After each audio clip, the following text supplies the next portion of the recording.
A mensagem estampada no Cristo Redentor resume o sentimento desse Réveillon. Todos pela vida. Foi por isso, pela vida, pela saúde, que essa virada foi tão diferente. O céu da Baía de Todos os Santos se encheu de luzes para dar as boas-vindas ao ano que começa. O espetáculo pôde ser visto de vários pontos da cidade e também ao vivo pela internet em canais oficiais da Prefeitura. Agora sim, oficialmente, Eduardo Paes é o novo prefeito do Rio de Janeiro. Ele está levantando o livro de posse e assume oficialmente o seu terceiro mandato. O deputado Baleia Rossi, do MDB, vai entrar na disputa para a presidência da Câmara em fevereiro contra Arthur Lira, do Progressistas, que é o favorito do presidente Jair Bolsonaro. E a Caixa Econômica Federal depositou hoje a última parcela do auxílio emergencial. Em 9 meses, esse dinheiro ajudou diretamente quase 1/3 da população. Para o ano que vem, nossa esperança e nosso trabalho vai ser a vacinação em massa para salvar vidas, garantir um retorno seguro ao trabalho e garantir a retomada do crescimento econômico brasileiro.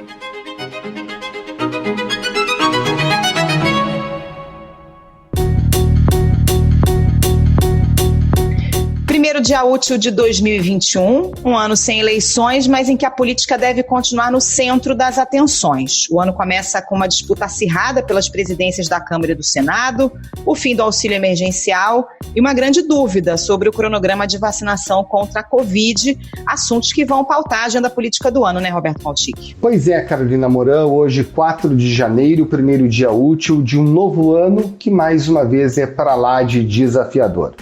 Muitas variáveis seguem em aberto por causa da pandemia, que continua impactando a vida de todos nós aqui no Brasil e também mundo afora. Afeta a saúde, a economia e tem reflexos importantes no cenário político. Para falar das perspectivas para este ano, estão aqui conosco o editor executivo do Globo, Paulo Celso Pereira, e o editor de País, Thiago Prado, os mesmos que nos ajudaram muito, semanalmente, aqui mesmo no Ao Ponto, a analisar a campanha municipal de 2020. Bom, PC e Thiago, no final do ano passado, o Globo publicou um quadro com 6 perguntas que serão respondidas de maneira inevitável ao longo dos próximos meses. Todas falam sobre política e também sobre economia e acabam servindo de roteiro para essa nossa conversa de hoje. Começando por você, Thiago Prado. Qual é a capacidade da vacina induzir a retomada do crescimento da atividade econômica este ano? Malchic, eu acho que essa é a pergunta ali das 6 que a gente colocou, a mais difícil da gente responder, porque a gente ainda não tem muito claro quando é que a gente vai realmente começar a vacinar, a eficácia das nossas vacinas, né? Notícia importante que acaba de chegar, a Anvisa aprovou um pedido de importação excepcional de 2 milhões de doses de vacinas pela Fiocruz. A vacina é aquela desenvolvida pela AstraZeneca em parceria com a Universidade de Oxford. E de que forma, e essa é uma dúvida mundial, não só brasileira, de que forma a vacinação vai começar a impactar diretamente nos números de contágio e nos números de mortos, né? Então, assim, o que dá para vislumbrar desse ano é um primeiro semestre muito difícil ainda, né?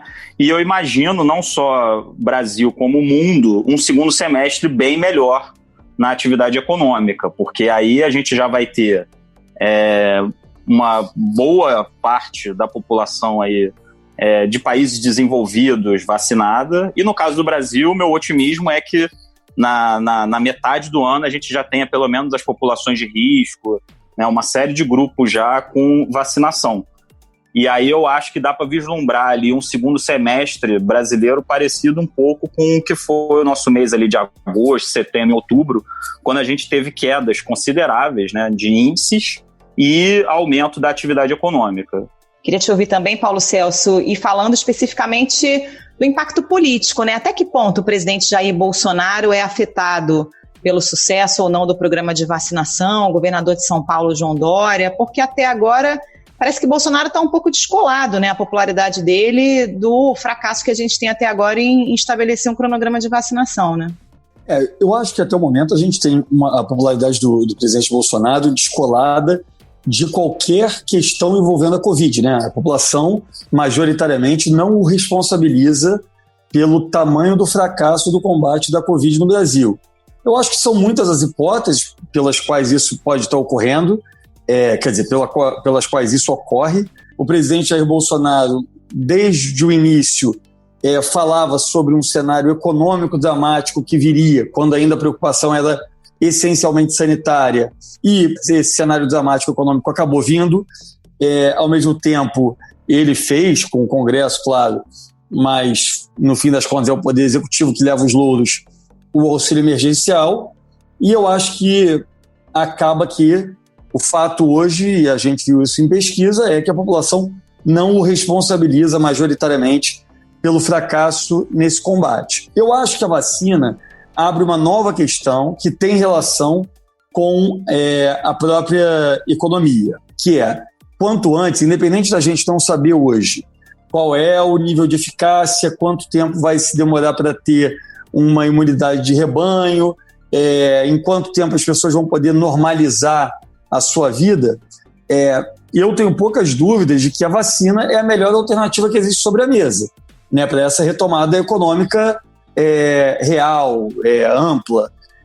E aí vem a questão do por que o presidente Bolsonaro ainda assim faz desse tema um discurso retórico, apenas um discurso político. Ele, na última semana, passou a adotar um discurso de que são os laboratórios que estão demorando para pedir registro, etc. e tal, mas o governo não se mobilizou, né?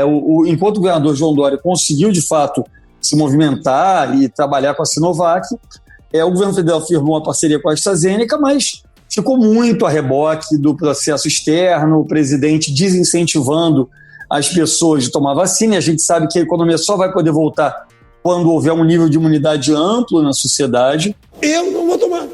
Alguns falam que estou dando um péssimo exemplo. Ô, imbecil! O idiota que está dizendo que estou dando um péssimo exemplo, eu já tive o vírus. Eu já tenho anticorpo. Para que tomar vacina de novo? Então eu acho que o tiro no pé dele, mesmo que a gente use apenas a lógica que ele adotou desde o início da pandemia, de que o maior problema será a economia, e esse foi o discurso dele desde o início, eu acho que é um erro político da mesma forma, porque a economia não vai poder se recuperar mais rápido se você não tiver vacina. Acho que, no entanto, o saldo de popularidade do governo virá mais da economia do que da vacinação. Eu acho que a gente tem um ano muito difícil pela frente. As pessoas tiveram esse ano, conseguiram, por causa do auxílio, manter um nível de renda alto, né, alto dentro dos padrões macro, né, que a gente está falando. A pobreza e a miséria, os estudos mostraram ao longo desse ano, ela reduziu com o auxílio emergencial na população, a desigualdade reduziu, e agora a gente está tendo uma aceleração de pobreza, miséria e desigualdade com o fim do auxílio.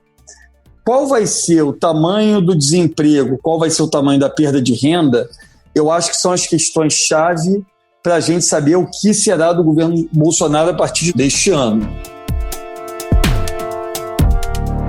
Acho que esse vai ser o grande assunto aí do ano, e lembrando, o Paulo Celso já tocou nesse assunto, o fim do auxílio emergencial, né, já a partir de janeiro, que eu acho que talvez tenha até um impacto maior sobre a popularidade do presidente Jair Bolsonaro do que propriamente a vacinação, né, Thiago? Porque ele mudou o perfil do apoiador muito em função do auxílio emergencial, né? Um eleitor que antes talvez votasse no ex-presidente Lula, ou tenha votado no ex-presidente Dilma, e que passou a apoiar o Bolsonaro muito na esteira do auxílio. Eu acho que quando a gente fez a pergunta ali na edição de fim de ano, era bem direta. A popularidade do Bolsonaro cairá com o fim do auxílio emergencial?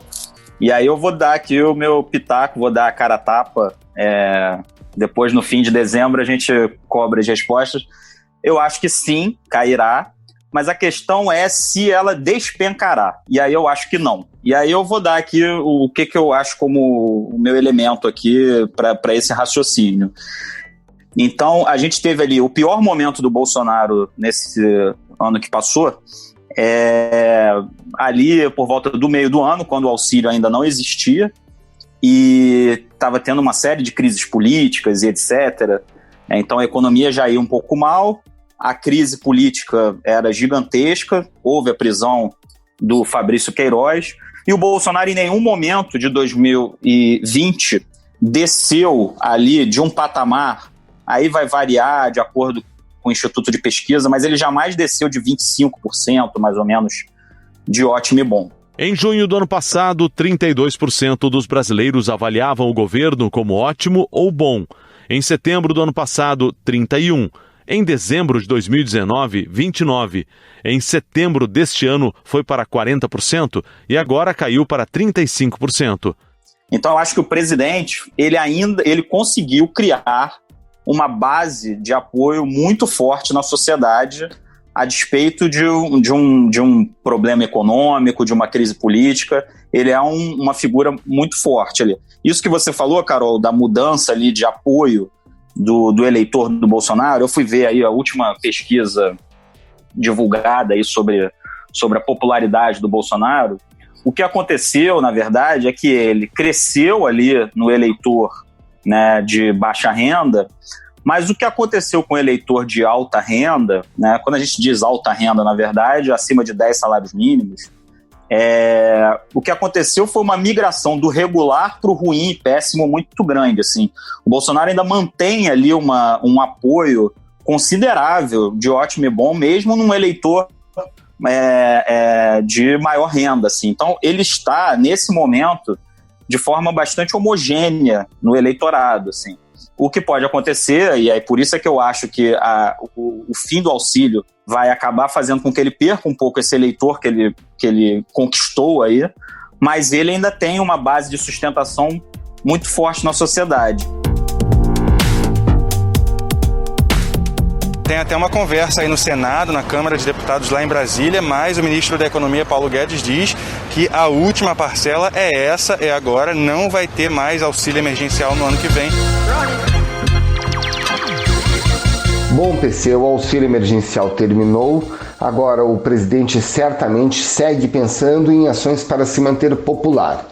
E aí, nesse ano de 2021, ele tem pela frente também a difícil agenda das reformas. Nesse contexto, qual será a relevância das eleições para presidentes de Câmara e Senado daqui a pouquinho, no começo de fevereiro? Eu acho que a eleição das presidências da Câmara e do Senado são importantes. Elas acontecem agora, a gente está há 4 semanas delas. O Bolsonaro, ao contrário do que aconteceu no primeiro ano de mandato dele, ele vai para uma eleição agora que é um tudo ou nada. Da outra vez, 2 anos atrás, o Rodrigo Maia era franco favorito, não existia quase nenhuma dúvida de que ele se reelegeria presidente da Câmara. É importante lembrar que em outubro de 18, portanto 3 meses antes da eleição da presidência da Câmara, o Rodrigo Maia votou no presidente Jair Bolsonaro no segundo turno, declarou voto no presidente Jair Bolsonaro no segundo turno. Então, a relação do Rodrigo Maia hoje com o Bolsonaro não é muito diferente da relação que ele tinha em fevereiro de 2019. Portanto, o Bolsonaro não tinha um problema na Câmara inicialmente. O PSL, que era o partido do Bolsonaro, que ele tinha acabado de eleger uma bancada de 50 deputados, integra o grupo que elege o Rodrigo Maia em 2019. E aí, no Senado, ele consegue, uma construção feita a partir da Casa Civil do Onyx, eleger o Davi Alcolumbre. A eleição de 2019, portanto, ele tinha ali uma figura neutra, que era o Rodrigo Maia na Câmara, inicialmente, e o Davi Alcolumbre, um aliado no Senado. Agora ele vai para uma eleição que é muito distinta. Ele vai para uma eleição em que ele pode fazer um aliado, o Arthur Lira, na Câmara, coisa que ele não podia em 2019, o Rodrigo Maia seria independente de qualquer forma, só que ele pode perder a eleição da Câmara de fato, ele pode perder para um grupo que foi organizado como oposição ao governo, né? A chapa hoje liderada pelo Baleia Rossi, organizada pelo Rodrigo Maia, é uma chapa que se apresenta como um mecanismo de contenção da força do governo. E nós vamos trabalhar a partir de agora, conversando com muita humildade com cada um dos parlamentares para mostrar que a Câmara Livre que a Câmara independente é o melhor para o futuro do nosso país. Então é muito diferente do que era o Rodrigo Maia em 2019. E no Senado, ele tem um cenário que é um vale tudo. Ele pode conseguir eleger um candidato próximo a ele, mas ele pode não conseguir. A gente não sabe ainda. O cenário é mais turvo nesse momento, e sempre é, né? O Senado, em geral, as definições são feitas na última semana, muitas vezes. Então, ainda é incerto o cenário no Senado. Só que tem um risco grande. Você não tem, nesse momento, um candidato sendo construído a partir do Palácio do Planalto, como foi o Davi Alcolumbre, que foi construído numa articulação de um ministro palaciano, que era o Onyx. Hoje não é esse o cenário que existe. Existe um cenário em que pessoas, senadores que são próximos ao Palácio, que vão ao Palácio, que dialogam com o governo, podem se eleger, ou que pode haver alguma movimentação, e nesse momento não está claro nem qual seria esse nome, para se eleger um nome que não tenha vinculação com o Palácio do Planalto. Então, eu acho que a eleição desse ano ela é mais complexa do que a eleição de 2019, o que não significa que o resultado vai ser pior. Ele pode, no fim das contas, conseguir eleger o Arthur Lira na Câmara e conseguir ter um nome relativamente próximo com que ele se dê no Senado e acabar tendo 2 anos aí, digamos, mais serenos. Mas ele pode terminar perdendo a Câmara, perdendo uma proximidade do Senado e tendo um Congresso ainda muito mais independente nos próximos 2 anos. Aí a gente, só para não deixar de falar sobre as reformas, e eu acho que as reformas são um nó que são um nó que a gente viu ocorrer em vários aspectos dentro do governo Bolsonaro. Eu acho que fundamentalmente as reformas não andam claramente por uma divisão do governo e não por fatores externos. É claro que a reforma tributária é discutida no Brasil há 20 anos e não aconteceu. É claro que uma reforma administrativa é difícil, eu estou de acordo com isso, mas o governo não apresentou uma reforma administrativa, não apresentou uma reforma tributária, e o presidente Bolsonaro é evidentemente um antirreformista, a carreira dele é essa, e ele no Palácio do Planalto agora acabou de falar que dá o tom do quão pouco liberal ele é e o quão pouco reformista ele é. Foi esse evento no fim do ano passado, na CEAGESP, quando ele ataca a possibilidade de privatização daquele centro de distribuição de verduras e, enfim, frutas, legumes em São Paulo. Então eu acho que a agenda de reformas, eu sou muito cético em relação à possibilidade dela andar, fundamentalmente porque eu acho que o presidente Bolsonaro é muito contrário a essas reformas. E, ironicamente, eu acho que assim como a gente viu acontecer com a da Previdência, talvez só se a gente mergulhar numa crise muito profunda econômica, que não é algo desprezível, o risco disso acontecer, aconteça uma pressão para que essa agenda de reformas ande. Eu acho que se a gente tiver algum tipo de recuperação, acho muito improvável que as reformas andem neste ano. Só falando um pouco de pautas, já que foi essa a pergunta que a gente colocou no caderno ali, eu acho que, bom, primeiro, do ponto de vista de impeachment, investigações em conselhos, mal ou bem, se a gente parar para pensar, mesmo com o Rodrigo Maia, que virou um antagonista ao longo dos 2 anos, isso não andou. Então eu acho que, ainda que o Bolsonaro sofra essas 2 derrotas, né, em Câmara e Senado, eu sinceramente não imagino ninguém tacando fogo em Roma, como o Eduardo Cunha no passado e etc. O presidente da Câmara, Eduardo Cunha, acaba de anunciar que acolheu um pedido de abertura de processo de impeachment contra a presidente Dilma Rousseff. A grande curiosidade é se um candidato bolsonarista vencer na questão da tal pauta dos costumes e etc. Assim. Eu acho que candidatos bolsonaristas podem colocar algumas pautas para serem votadas, sim, mas a gente precisa também entender que uma coisa é presidente pautar, outra coisa é ter maioria e passar. E talvez haja dificuldade de passar determinados temas. Aí a gente vai ter que ver caso a caso. É homeschooling, armas, etc. Mas pautas de costumes radicais, eu também tenho dificuldade de achar que isso passaria nessa configuração de parlamento que a gente tem. Então, acho que nas duas mudanças de comando, tanto na Câmara quanto no Senado, não há, assim, primeiro, um candidato bolsonarista raiz mesmo em ambas as casas. Acho que esse é um ponto. Por hora, pelo menos no Senado, não. E mesmo eu não sei se a gente tem uma configuração de maioria parlamentar bolsonarista raiz para que pautas de costumes pesadas passem. Assim. Então, eu vislumbro um 2021 também com dificuldades de passar nesses temas. Acho que o check and balances do Congresso vai fazer com que não passe também.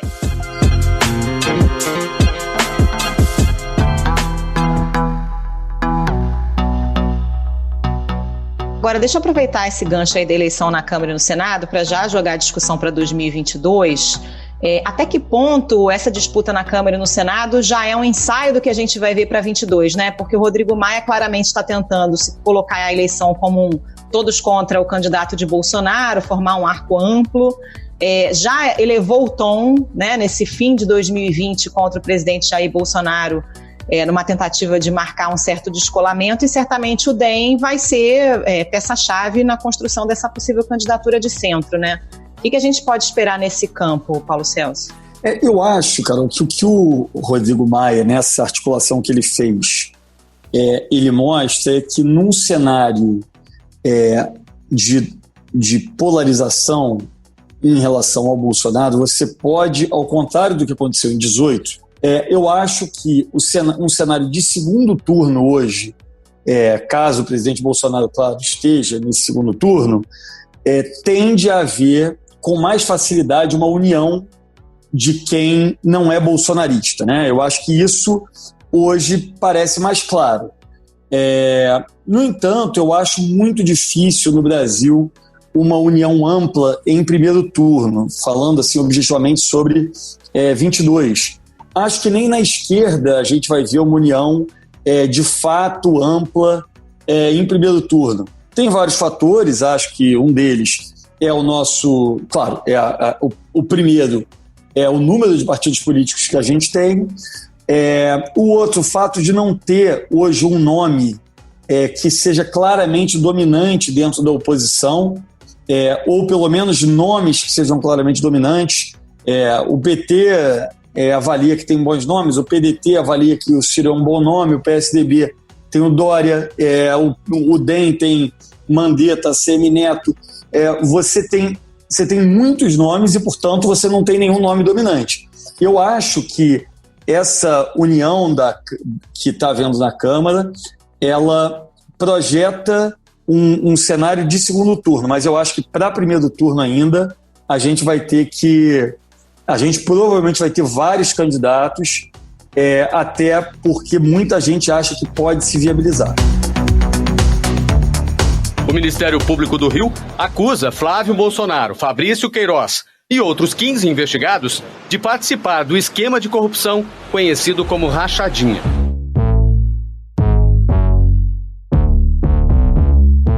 Bom, gente, vamos falar um pouco de investigações, as investigações especialmente sobre o envolvimento do senador Flávio Bolsonaro no esquema de rachadinha na Assembleia Legislativa do Estado do Rio de Janeiro. O que a gente tem no final de 2020? Uma denúncia apresentada contra o senador, contra outros membros integrantes do gabinete dele na época da LERJ.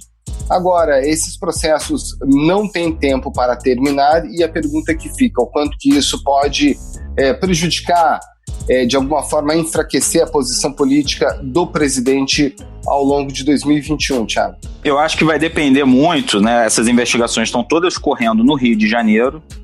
E eu acho que quando a gente fala de Ministério Público, Polícia Federal e investigação, é preciso saber se a investigação vai acontecer no padrão Lava Jato ou no padrão normal. E aqui não entrando no mérito o que é certo, o que é errado, mas o que eu estou dizendo aqui, colocando como padrão Lava Jato, assim, fazendo um reducionismo, né? Então, eu acho que a Lava Jato e a própria investigação do Ministério Público do Rio, no caso da rachadinha, usou muitas vezes da ferramenta da busca e apreensão, da prisão temporária, preventiva. São aspectos de investigação que muitas vezes catam provas novas e estimulam, em alguns momentos, sim, a famosa delação premiada, tá?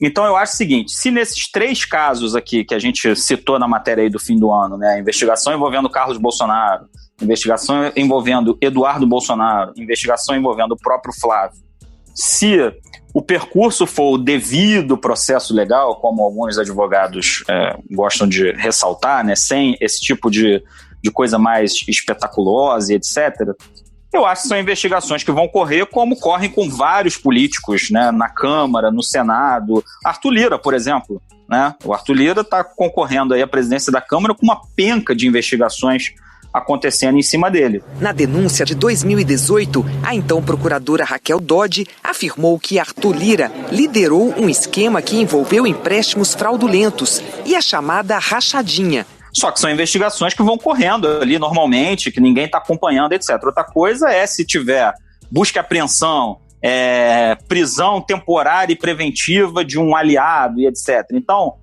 o que eu fico na dúvida? Como será a postura do Ministério Público do Rio de Janeiro diante de um novo comando a partir do ano que vem? Vale lembrar, o Gussen foi o procurador-geral daqui do Rio de Janeiro nos últimos 2 anos, e justiça seja feita, o Ministério Público tocou ali as investigações todas que tinham que ser tocadas. A investigação teve que parar do Ministério Público por conta de uma decisão do Toffoli, do Supremo, com relação ao COAF.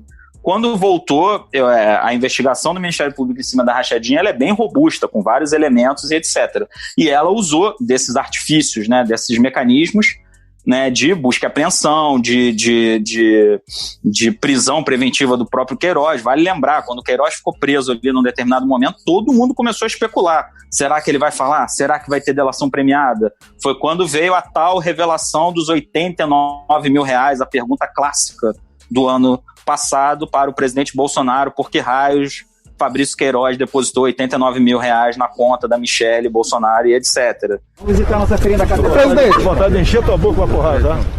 O que colaria no presidente da República é se algo for mostrado exatamente sobre o Jair Bolsonaro. E aí, para concluir aqui, eu acho que só uma investigação que use desses artifícios, né, lavajatistas, vamos dizer assim, de novo com o reducionismo, de partir para busca e apreensão, partir para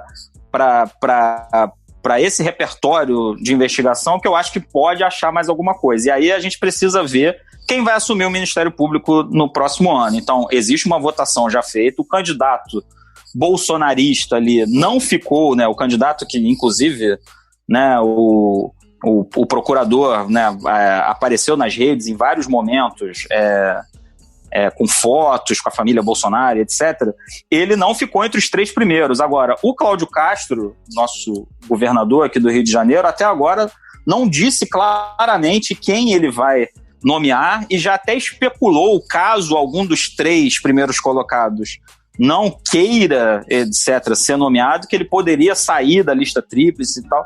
Então, acho que vai ser muito importante sobre essas investigações quem vai assumir o comando do Ministério Público do Rio e, a partir daí, de que forma essas investigações vão ser tocadas. Eu acho que esses são os elementos que eu tenho dúvida, assim.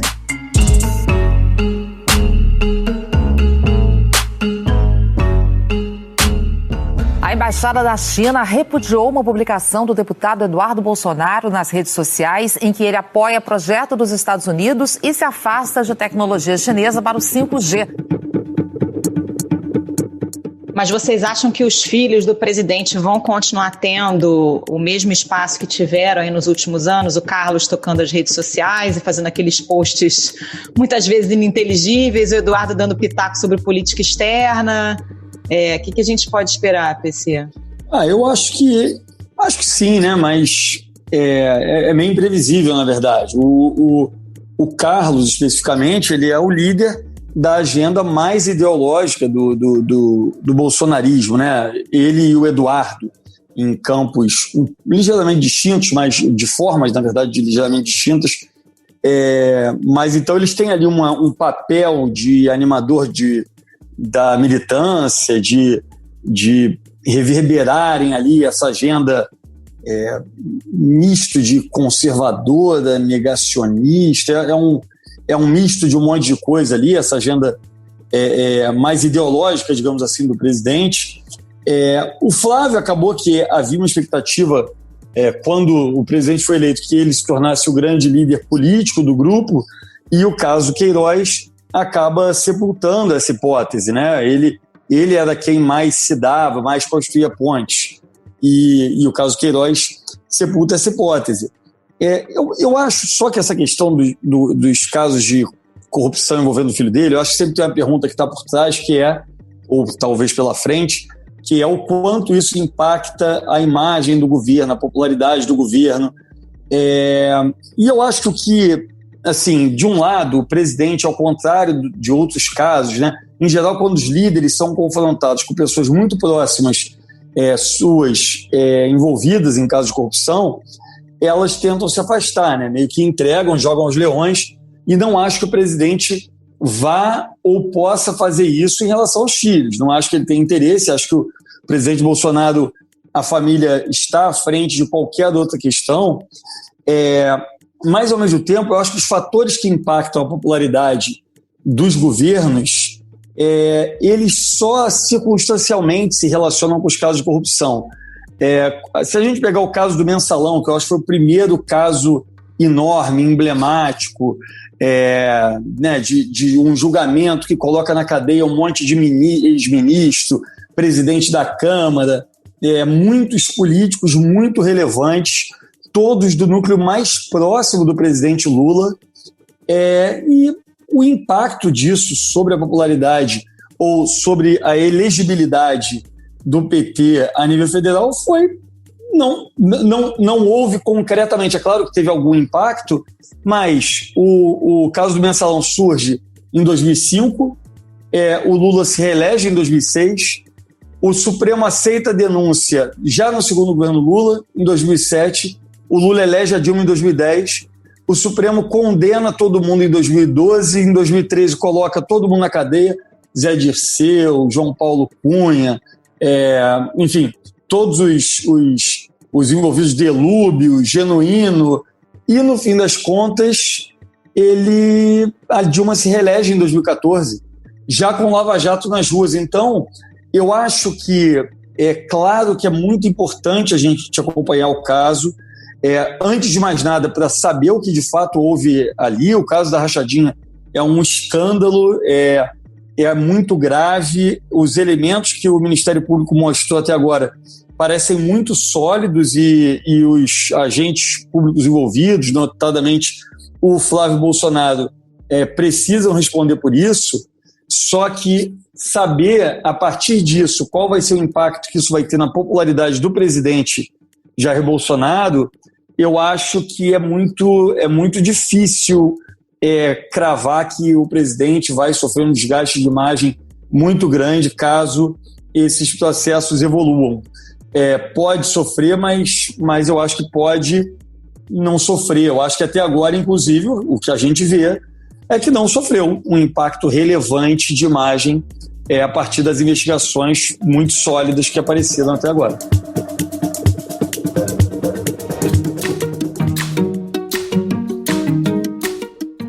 Então tá, gente, estão aí registrados os pitacos. Em dezembro a gente cobra. Espero que todos vacinados, todos bem, daqui até o fim do ano. Obrigada, Thiago, Paulo Celso. Até a próxima. Obrigado a vocês e um feliz ano para todo mundo. Valeu, gente. Obrigado aí. Bom 2021 para todo mundo. Valeu, PC. Valeu, Thiago. E foi esse o primeiro Ao Ponto de 2021, podcast diário da redação do Globo. Nessa conversa, como vocês já perceberam, a gente conta com a participação de toda a equipe do jornal, as mesmas pessoas que levam até você informação e análise de qualidade todos os dias.